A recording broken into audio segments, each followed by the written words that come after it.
they're also beginning to reach out and talk to what I call free agent fundraisers. And I think he's sitting right in the room up there, Sean, Hey. From the Uncultured Project.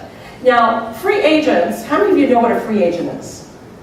Okay, a free agent fundraiser is someone that we define in the book as an individual who's passionate about social change and is doing all the stuff that nonprofits do, like organizing, fundraising, sharing stories of their work, but they're not doing it in an institutional context. And I know a lot of nonprofits are really threatened by this, as opposed to embracing them.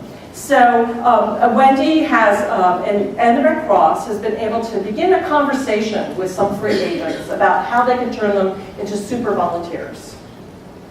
So as you can see, and the story is still evolving, this is over 5 years. As Wendy says, you have to have a lot of patience, and change can happen. So what we had 5 years ago was a nonprofit fortress.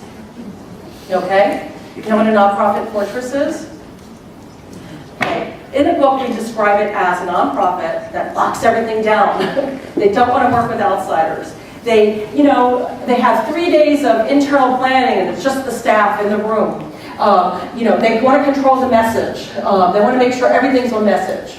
And it's not porous at all.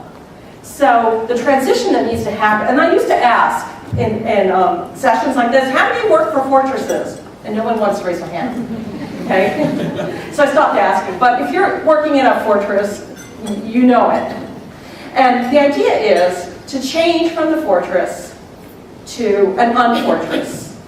And we, thought about what's the right metaphor for this, and we said at first maybe a glass building, but it's not the right metaphor for being transparent because a glass building still has walls.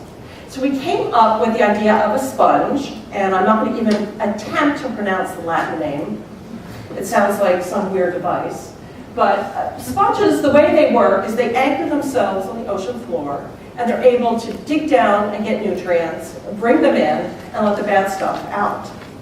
So things get in easily and get out easily. So we want to see more nonprofits be like sponges.